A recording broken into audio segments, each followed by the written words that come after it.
Right, well, welcome everybody to this lovely afternoon. Hopefully, it's lovely where you are. The sun's shining down here in Anchorage, although it is a bit chilly.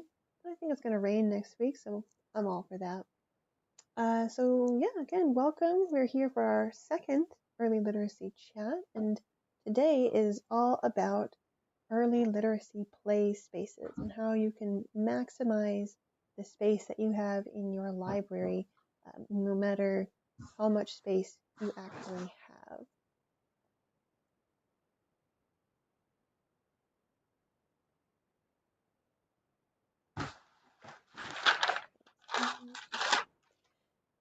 All right, so today we're going to be talking about how you can make your plan, different storage solutions that are available, any kind of additional concerns that you might have for your early literacy area. We're also going to talk about how to get items to Alaska, ways you can keep things clean and nice for your folks, your families there, and then show you some real life examples. Got some quotes here. Richness of experience, not tidy perfection, is the whole point of the thing. And well-designed spaces should reflect the style, cultural values, and architectural heritage of the surrounding community. Each space should also reflect the personality of both the children and the adults that work there. I like both of these quotes for the purposes of this early literacy space thing, because of course when we talk about children's experiences in these early years, it's always going to be messy with the preschool crowd. They're exploring their environment, they're using their hands, they're moving everything around, and it's really just what they're experiencing and not keeping it all perfectly nice and neat as a pin. And of course, we want to make sure that our spaces are reflective of our community and they do reflect the unique place in which we live.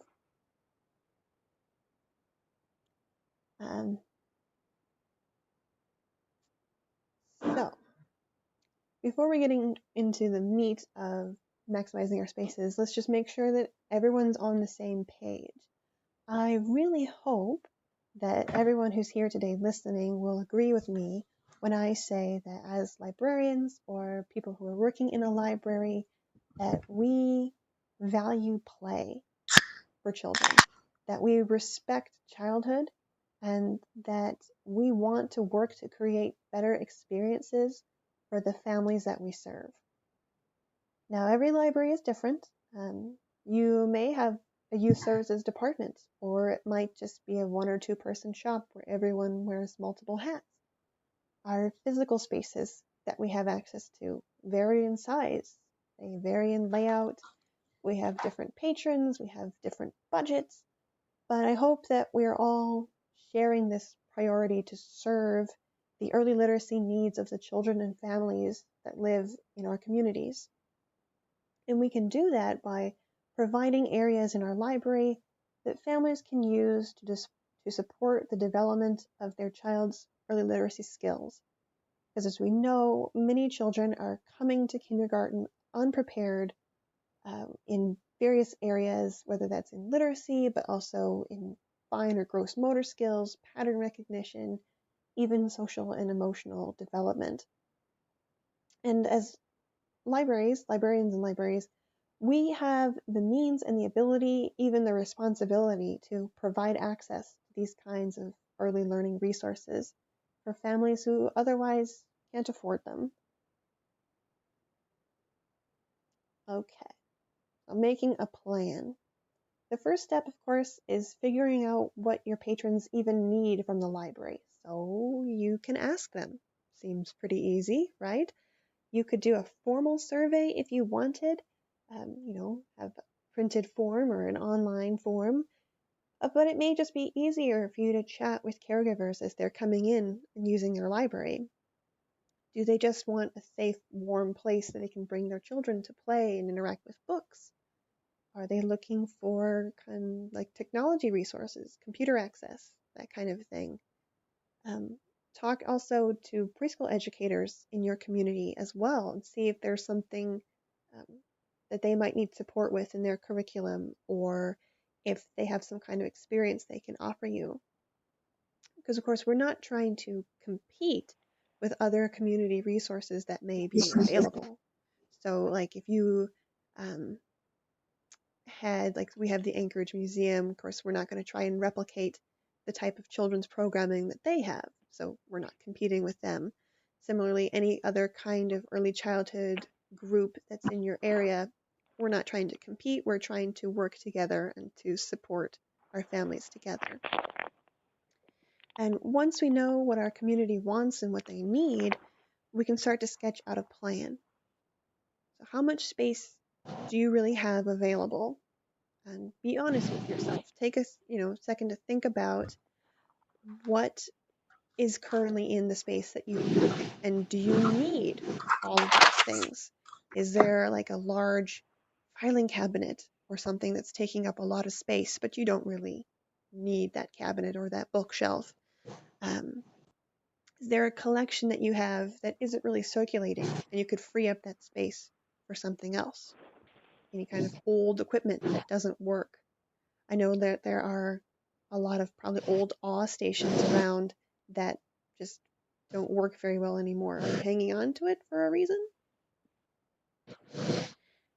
So, whatever kind of decluttering system you want, sparks joy or whatever, just whatever works for you. Before you're starting to move anything around, just cut the fat. My other recommendation before you move any furniture around or purchase something new is to sketch out your space. My personal favorite way to do that is by using graph paper. You can actually make a scale model of your room and your furniture within, and that way it can really save on your muscles and your back and things around. I know it can be a lot of work for some people, so it's just, again, it works for you.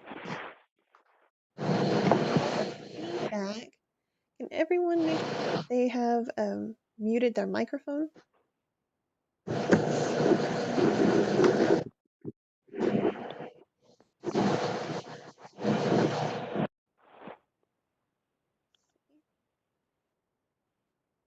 All right, that sounds better. Thanks, everybody. All right, so moving on. What makes a good early literacy space? Well, it needs to be inviting and welcoming to the families, so that they want to actually come in and spend time at your library.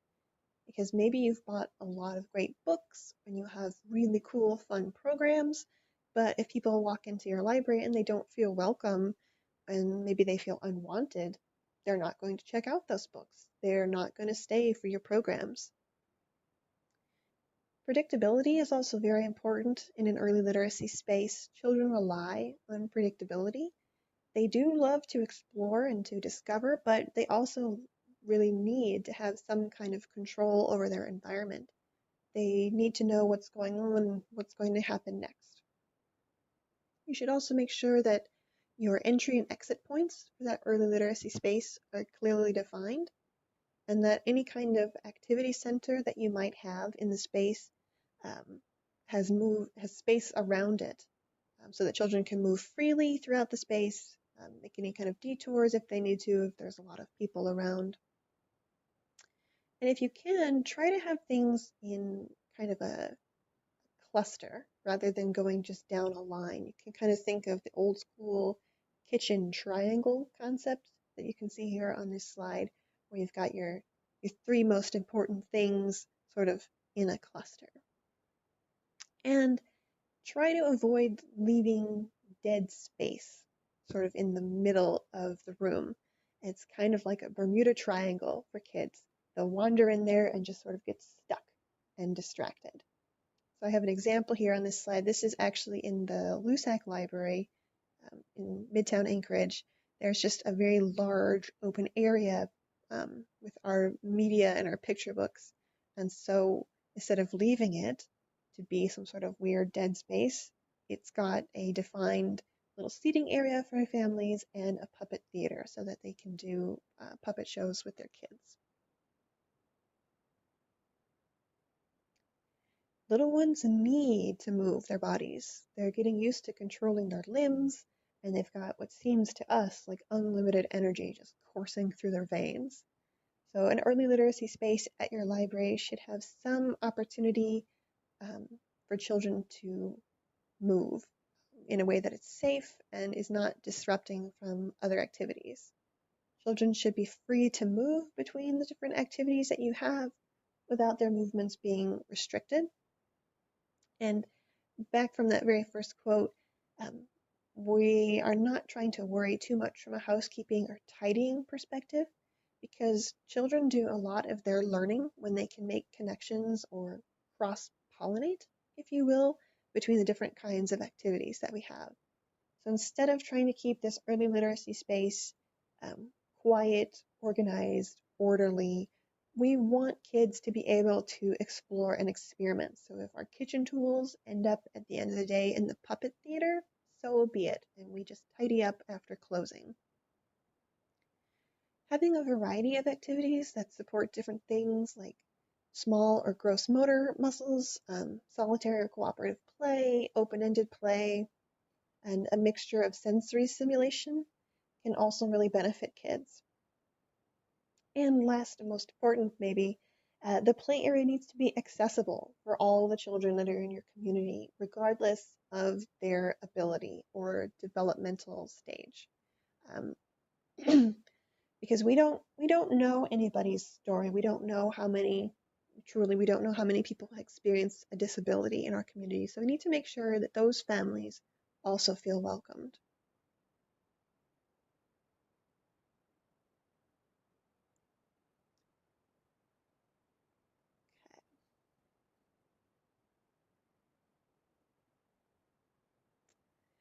So important considerations. Again, we are definitely stressing that we want to make sure that our early literacy area is accessible so that children who have special needs and disabilities can access the area. But we also want to keep kids safe. We want to avoid any kind of object or toy that has a sharp corner or some kind of really pokey bit that children could be injured by. We want any large items that we may have, like bookshelves or tables or doll houses, either secured or that they're heavy enough that they're not easily going to be moved or tipped by children to prevent injury. If something that we have is on wheels, those wheels need to be lockable. And of course, remember, children are gross, and play objects and surfaces need to be able to be sanitized and cleaned regularly.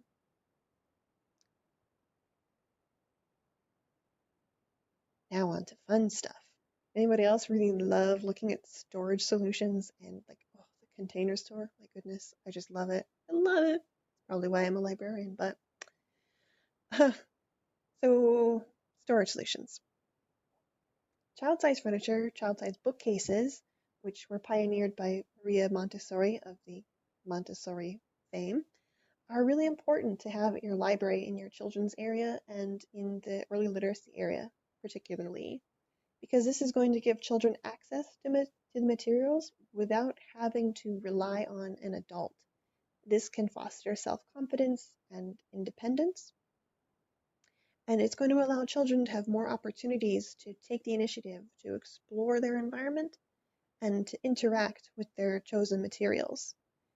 So they don't have to wait for an adult to pick something for them. They can actually go and pick it. And because children are so visual, it's really helpful to have picture book collections displayed front facing, if you can do it, by their covers, um, so that children can see the covers and spot the books that they want that would be interesting to them.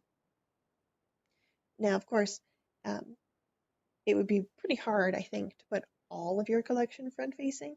And so maybe it works for you just to have a couple of front facing bookshelves for display purposes to highlight um, something for a holiday or for a heritage month or just whatever the librarian's favorite picks were. Let's see.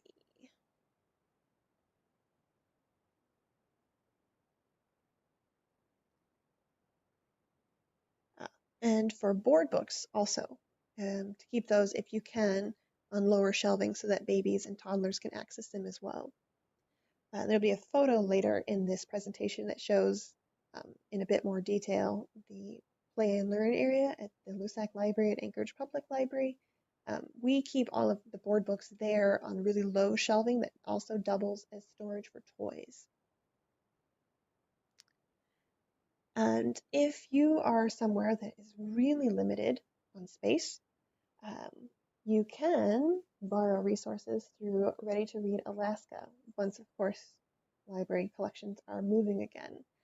If you haven't heard of Ready to Read Alaska, it is a fantastic program, if I do say so myself.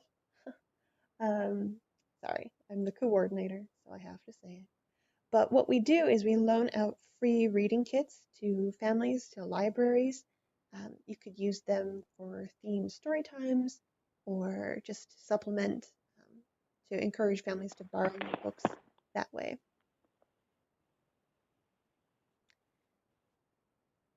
So here are some images. I just pulled them from Instagram from a user called the Happy Bookworm. And it's just highlighting the way you can have low front-facing bookshelves. It's also a pretty good reference of how to store toys at a child's height. This particular user, the Happy Bookworm, they are actually in the Philippines and they do make and sell this furniture. But there are plenty of retailers in the United States that sell very similar products. In the past, we've gotten things from Lakeshore for the early literacy mini grants from the state library, although if you weren't aware, shipping from Lakeshore can be a bit atrocious.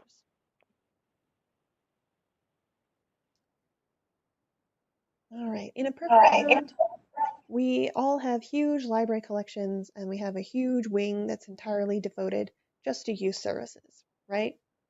Just me.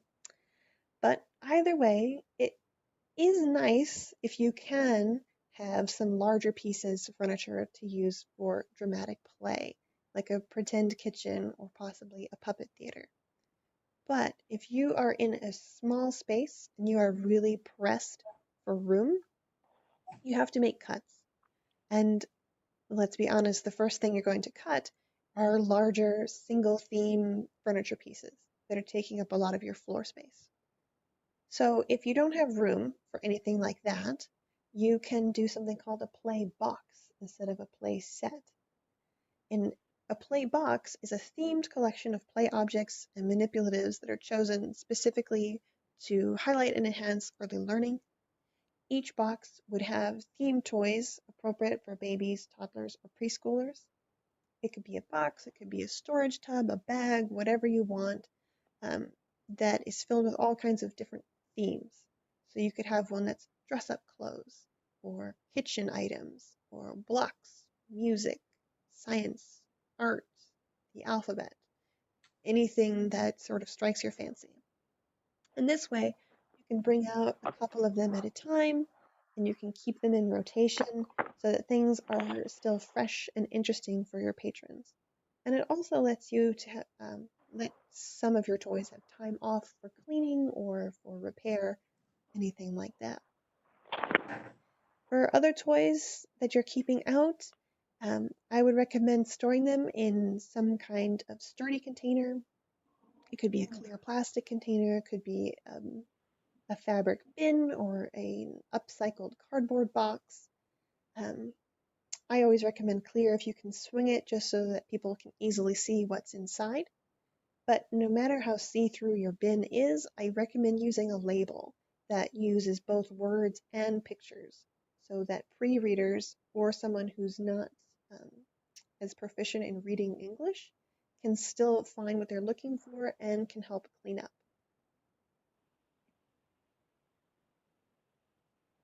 Storage for games and puzzles can be pretty similar to toys, although you might find that really bulky board games take up a lot of room. So you could debox or rebox or bag those kinds of games into larger clear bags, even hanging bags. I also recommend compact rolling drawer systems or rolling carts to keep your things corralled. And it also lets you easily transport them from either a storage closet or a different part of your library. And we don't want to forget about using end cap space for different games or activities. You could maybe attach a metal plate like a cookie sheet and have different fun magnetic activities related to shapes or letters. Or you can even do something, they have this example here. It's a Mr. Potato Head made of felt that families are encouraged to interact with and play with. All right, so some additional concerns. No early literacy area is complete with just books and a few toys scattered around in a room. The first additional topic is going to be seating. So not only do you need places for children to sit during their activities, or possibly if you also do story time in this area, you'll also need somewhere for their grown-ups who brought them to the library to sit. Floor rugs are great for a storytime corner as they can be used to visually separate a space without relying on a barrier like a shelving unit or a pony wall. Depending on the type and size, you may be able to wash it in a machine, but rugs can get kind of grimy, so I would avoid light colors if you can. Other seating options include cushion seats, like the example here on this slide. They're easily wipeable. They also sell cool inflatable seats. And if you can find seating that doubles as storage as well, like a bench or an ottoman. And so just like having a child-sized book storage is important, child-sized seating is really important for a table, a child-sized table and chairs. Because a table can be so many different things. It could be a play surface for building a tower of blocks or racing cars. It could be for coloring. It could be part of a pretend restaurant or play school. So if you have a table, you have a play space. Round tables are cute, but they're not as compact as square tables. So that just depends on your own space limitations and preferences. Plastic and wood are really great because they're easily cleaned and disinfected because you never know when an accident may happen. And it would be terrible if you had to throw out a fabric covered chair because it couldn't be properly sanitized. And if you find that adult caregivers are spending more time on their phone or being distracted and not interacting with their children, you might consider limiting or removing the amount of nearby adult seating, which would encourage them to be present and interact with their child. But I wouldn't remove it entirely because, again, we want to be sensitive to people who might have a disability. They might be experiencing limited mobility or strength and be unable to get on and off the floor easily.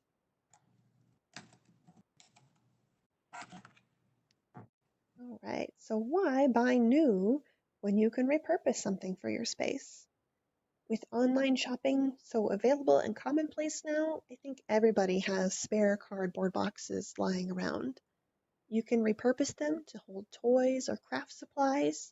You can decorate them to make them look a bit fancier. Um, Plastic jugs used for water or milk can be cut down to hold crafting supplies or other small bits and bobs. You can also DIY your own play tables instead of purchasing new custom-built pieces. So if somebody in your community or library has kind of a banged up coffee table, it can become a Lego table with some of those Lego sheets and some hot glue. Or you can turn it into a chalk table using contact paper. And don't forget to source your own community. There might be somebody who makes and sells furniture items or repurposes things for art, and they might be willing to donate something or work on a reduced commission. You never know unless you ask. Wall space. It's free real estate. So never neglect wall space. The wall space in your library can be perfect for using as displays, for giving out information, or for being an activity space for children and their families to interact with. Lots of companies sell different kinds of interactive panels, like the gears that are featured here on this slide. You could put up a bulletin board that can display early literacy tips, or possibly pose a question of the post. Boards can also be a great way for grown-ups to interact with their children and tell stories together using the pieces that you have available. You can also use pegboards with S-hooks to store toys or other items. And floating shelves can be great space savers. There are also even some companies that will sell wall-mounted dramatic play furniture, like the stovetop that we have pictured here on this slide. It shouldn't be stressful, and I shouldn't be putting it off because it's not that hard. But I'm tired, probably too. Yeah, I probably need to eat. You probably need to eat because I don't think you just had cereal this morning, right? Hearing some feedback again. Make sure everybody's got Why don't you their go get something to eat? mics muted if they can. There's just so many So even if you don't have wall space available, maybe you have to push all of your shelving against a wall, or you have a giant window that you can't really work around, you can still use paint to make your area look pretty lively and attractive too. Kids love bright colors as it's really cheerful and energetic.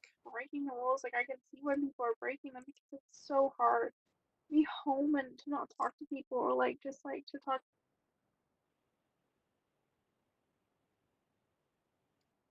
Okay. Something else people tend to forget about as well is the outdoor space that you might have around the library. So the main library, the Lusac Library in Anchorage, I always reference it because that's where I work. We have a large grassy lawn around that we use for different summertime outdoor events, but we've also participated in things that happen around the city as well. So is there a parks department in your area that you can partner with?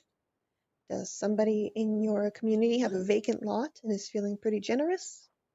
So with outdoor space, you can host seasonal activities like space science or snow science.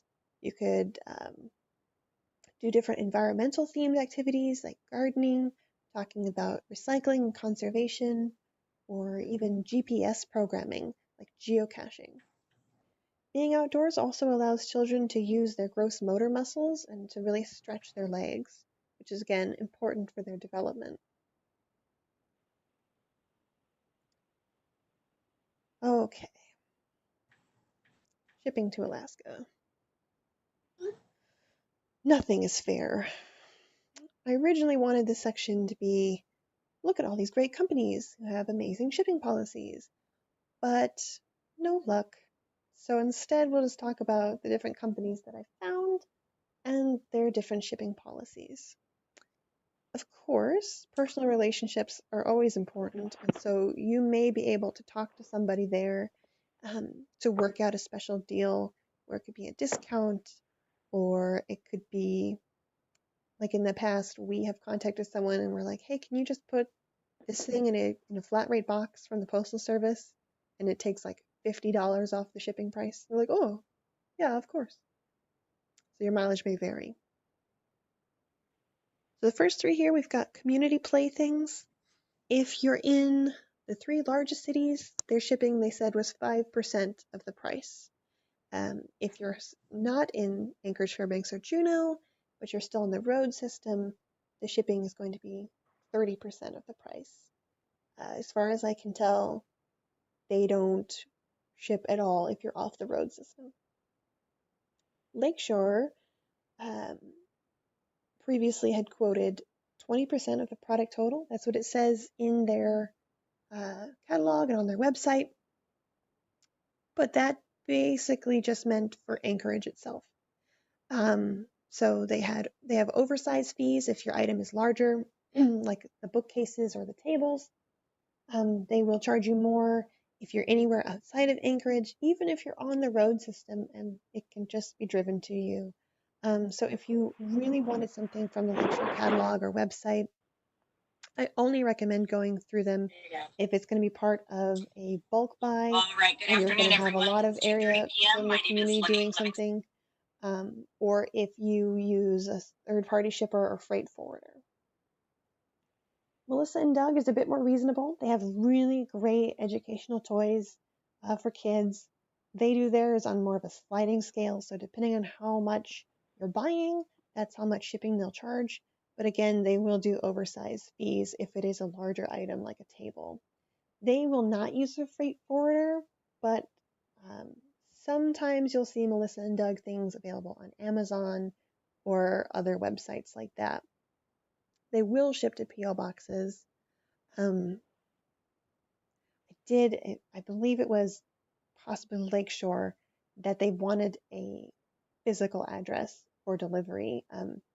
But if you explain to them, like if, for instance, you are just like a general delivery town, they'll make it work.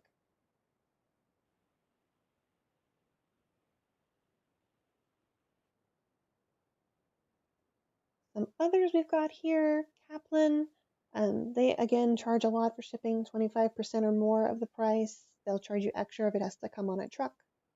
And then a lot of other places, you just have to get a quote and hope for the best. I've got Etsy here on the bottom. It is sometimes, your governing body, your city or your library board doesn't really care where you buy things from, and sometimes they do. But Etsy does have really nice handmade items for furniture options, and again, shipping just depends on individual sellers. That's depressing, but keep it clean and keep it safe. So the first step is prevention. Hopefully you're already doing many of the things that are here on this slide, even before this most recent health scare. So have a designated spot to put toys that end up in little kids' mouths, because they will end up in their mouths. I don't know why, it's just like a magnet, they've got to do it. And that way, nobody else is going to pick up that toy if the designated spot's being used properly. And so you don't have to worry as much about different germ shares. Wash your play toys and any wall manipulatives that you have daily, if you can, every other day. Wall manipulatives, maybe you do once a week, depending on how often they're used. But yes, keeping those play toys clean is really important. You can wipe down computer keyboards or any other electronic items that people are sharing. Try to do this once a day if you can, maybe before you open or after you close. But if you are seeing a lot of traffic, it might be helpful to do it more than once during open hours. Usually, after story time, we at the Anchorage Public Library would do hand stamps for kids, but in recent weeks, before we actually officially closed to the public, we stopped doing that and gave out stickers instead of hand stamps after story time. In the future, during flu season, if there's any other crud going around in your community, that's probably a good replacement again. I am not sure if we will ever actually go back to doing hand stamps, but maybe we will. Kids love it, but they also love stickers. If there's, what we're experiencing now is beyond the ordinary.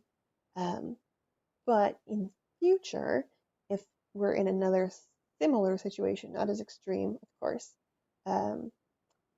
if there's just something going around in your area, being able to reduce the number of touchable objects, so having fewer toys out, maybe temporarily pulling out your puppet theater, just sort of to prevent, right? So if it's not there, it can't get germs on it, which can't be passed along. And again, maybe having to reduce the programs that you offer if there's something really gross.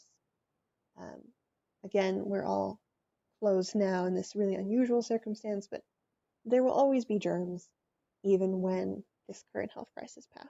I'm seeing in the chat from Adrian, the CDC recommends 70% alcohol solution for wiping down electronics. So yes, making sure that whatever that you are using can actually destroy viruses or get away bacteria.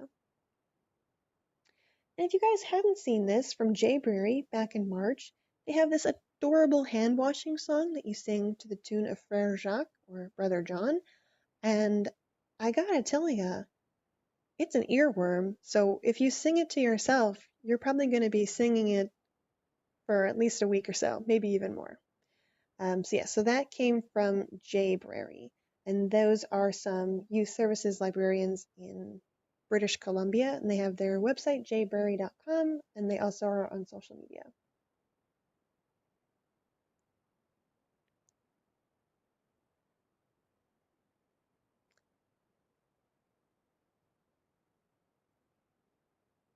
Right. So the last part of this presentation is just showing off some real-life examples of early literacy spaces that are in small places in Alaska. Because if you look online of how to do early literacy in a small space, they'll show you some town in the Midwest that has, 40,000 people, and they're like, oh, my tiny library. And I'm like, I don't think you know what a tiny library is.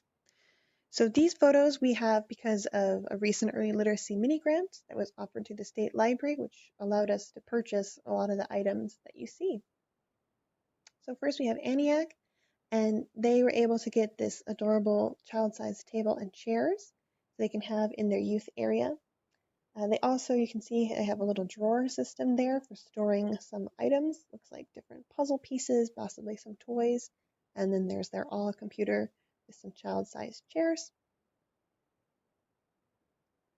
We've got Dillingham. They have this beautiful color-blocked carpet that sections off the room and really makes it clear where different areas are.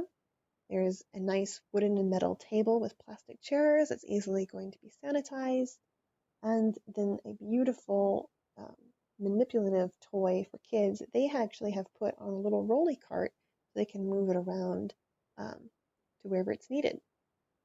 There's low shelving uh, for the books. They front-faced a couple of them you can see as a display, and there's even a small little bench for kids to sit and read in front of the window. In Kenai, we've got this front-facing child height bookshelf, and it's got little cubbies underneath where they can store puzzles or other small manipulatives. Kenny Lake here showing doing a great job of using their outdoor space to advantage on a really nice sunny day where the kids are out doing puzzles and playing with blocks. Inside, they've got a large carpet, sort of keeping the area nice and soft for kids to explore and play on, but also really centering where their space is. There's that child-sized table with some storage underneath in the bench, and there's even, you can see sort of squished between the wall and the table, they have a little tunnel that they can pull out and let kids use and interact with the little crawlers.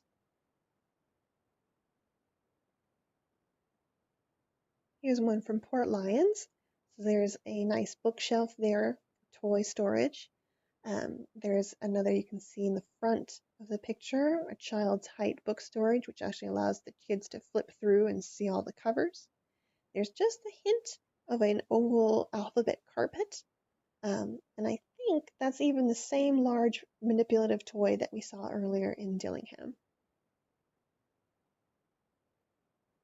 All right, and in Unalaska, we've got more of those child height front-facing bookshelves, and they're using them to show off not only picture books, but also there on the bottom, board books, great height for babies and crawlers to get access to. There's also the wall-mounted manipulatives in the back there with lots of different activities for kids to do, a hint of a little carpet, and you can see also some chairs for grown-ups to sit so they can either read a book with their kids or just watch them as they're playing.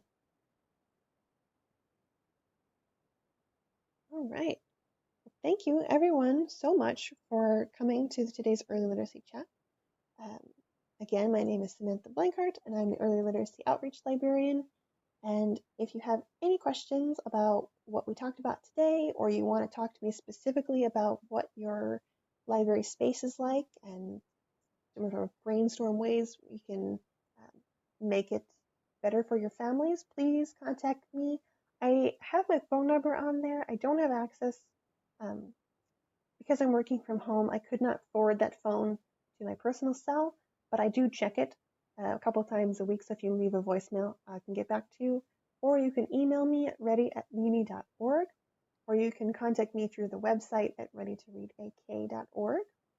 And our next one is going to be in August, originally planned because we were all going to be busy with summer reading.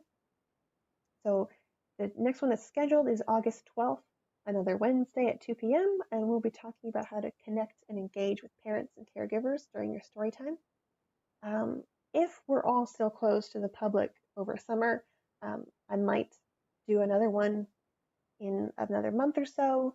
And if I do, you'll hear about it on the ACLA list or on the Children's Services list. If anybody has any questions they want to ask now, I'll hang out for a bit. Otherwise, have a great rest of your day.